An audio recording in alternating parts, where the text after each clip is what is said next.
मुख्यमंत्री भूपेश बघेल जी और स्वास्थ्य मंत्री के बीच में तालमेल का अभाव। आज जब पूरे प्रदेश में वैक्सीनेशन की ड्राइव चल रही है, तब भारतीय जनता पार्टी के लोग विरोध कर रहे हैं। चीन के वुहान से निकले कोरोना वायरस की पहली लहर ने पूरे विश्व में तबाही मचाई है। हमारा देश इसकी पहली लहर के आगाज से उबरा भी नहीं था कि कोरोना के दूसरी लहर के कहर से पूरा देश थर्रा उठा। अब तक जो तस्वीरें सामने आ रही है वह काफ़ी डरावनी है। आंकड़े बता रहे हैं कि देश में अब तक तकरीबन 1,80,00,000 लोग संक्रमित हो चुके हैं और आज की तारीख तक 1,70,000 लोग कोरोना के चलते अपनी जान गंवा चुके हैं। विशेषज्ञों के मुताबिक चीनी वायरस के इस बीमारी ने सिर्फ वैक्सीन ही निजात दिला सकता है। हमारे देश में टीकाकरण का अभियान तेजी से चल रहा है और मौजूदा वक्त में 18 साल से ऊपर के लोगों को वैक्सीन की 2 डोज दी जा रही है। लेकिन सोचनीय विषय यह है कि वैक्सीनेशन जैसे संजीदा मामले पर भी सियासत रुकने का नाम नहीं ले रहे हैं। छत्तीसगढ़ लगभग दूसरा और तीसरा क्रम में है और ये बढ़ते जा रहा है। इसमें कोई किस्म का ठहराव नहीं दिख रहा है। इसका मेन वजह यही दिखता है।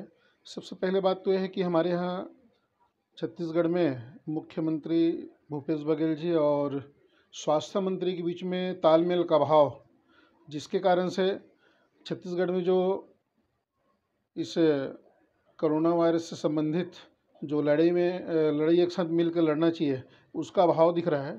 और दूसरा भी अभी देखें कि कुछ समय पहले असम चुनाव चल रहा था, तो सारे छत्तीसगढ़ के मुख्यमंत्री से लेकर मुख्यमंत्री और प्रमुख जो कार्यकर्ता, उनको वहाँ पर झोंक दिया गया था। देखिए, कोरोना कोई एक प्रदेश की बात नहीं है। पूरी दुनिया में, पूरे विश्व भर में कोरोना से लोग जूझ रहे हैं। ये जो कोरोना जो महामारी है, ये कोई आरक्षण देख के तो नहीं आता।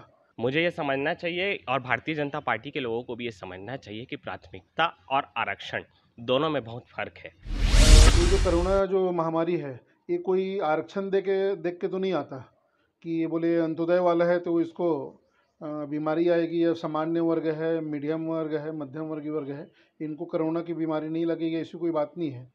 अभी वर्तमान में जो वैक्सीन जो है, जो भी वैक्सीन जो चाहे वो संख्या में कम हो, जैसा भी है, जैसा कि अभी वर्तमान में वैक्सीन लगाया जा रहा है, टीकाकरण किया जा रहा है, उसमें आरक्षण निर्धारित न करते हुए जो क्रम में जो आ रहा है उसको टीकाकरण करना चाहिए। आरक्षण क्या होता है, मुझे ये समझना चाहिए और भारतीय जनता पार्टी के लोगों को भी ये समझना चाहिए कि प्राथमिकता और आरक्षण दोनों में बहुत फर्क है। आपने जो बात कही, क्यों हो रहा है, देश में अंत्योदय के लोगों को प्राथमिकता क्यों दे रहे हैं? सर्वप्रथम अगर किसी व्यक्ति ने ये कहा कि देश के हर एक व्यक्ति को टीका लगना चाहिए, तो 10 अप्रैल को माननीय कांग्रेस के वरिष्ठतम नेता श्री राहुल गांधी ने कहा कि देश के हर एक व्यक्ति को, हर एक नागरिक को टीका लगना चाहिए। चाहे भाजपा हो या कांग्रेस में, आज भारतीय जनता पार्टी की सरकार है। माननीय नरेंद्र मोदी जी बहुत अच्छा व्यवस्था दे रहे हैं। एक तरफ नरेंद्र मोदी सुबह कहते हैं कि 2 गज दूरी, मास्क है जरूरी, शाम को ये कहते हैं कि मैं इतनी भीड़ देख रहा हूँ। जबकि ये बात तय है कि वैक्सीन के अलावा कोरोना से बचाव का कोई दूसरा उपाय नहीं है। बावजूद इसके हालात से बाखबर शहर के नेता या तो वाहवाही लूटने में मशगूल है या फिर एक दूसरे पर तोहमत लगाने में व्यस्त। जरा सुनिए क्या कहते हैं राजनीतिक दल के हमारे नेता, जो वैक्सीनेशन पर अपनी पार्टी की पीठ थपथपाने में किसी से पीछे नहीं है।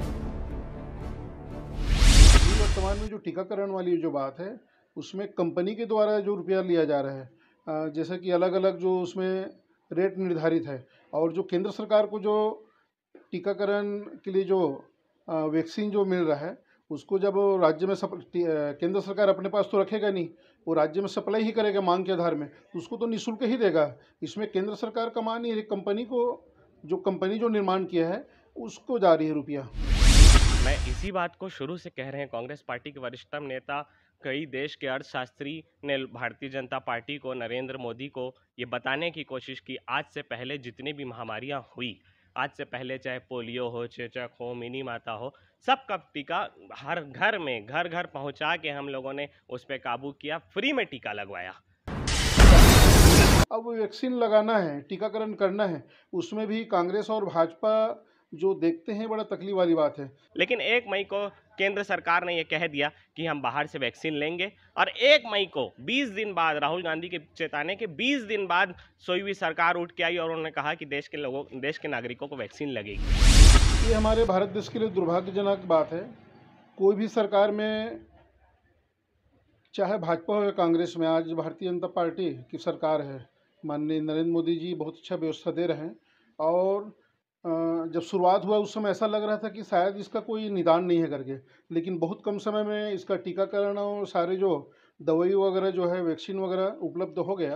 अब वो वैक्सीन लगाना है, टीकाकरण करना है, उसमें भी कांग्रेस और भाजपा जो देखते हैं बड़ा तकलीफ वाली बात है। स्पुतनिक वी की जब बात हुई या कोई भी वैक्सीन के, जब राहुल गांधी ने कहा था कि हमारे देश में अगर वैक्सीन हम बना नहीं पा रहे हैं या लिमिटेड हैं, सीरम और भारत बायोटेक के अलावा अगर देश में और कई नागरिकों को अगर वैक्सीन समय से लग जाएगा तो हम कोरोना में जल्द से जल्द काबू पा सकेंगे।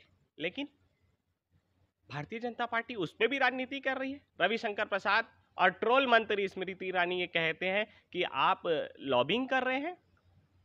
आज जब केंद्र सरकार ने, नरेंद्र मोदी ने, हर्षवर्धन ने जनता के हित में राहुल गांधी के माध्यम को स्वीकार किया। बहरहाल हालात से बाखबर शहर के गणमान्य लोग बार बार अपील कर रहे हैं। समाज के सभी वर्गों का मानना है कि पात्र लोग जल्दी से जल्दी वैक्सीन लगवाएं, अपने खातिर, समाज के खातिर और देश के खातिर, क्योंकि जान है तो जहान है।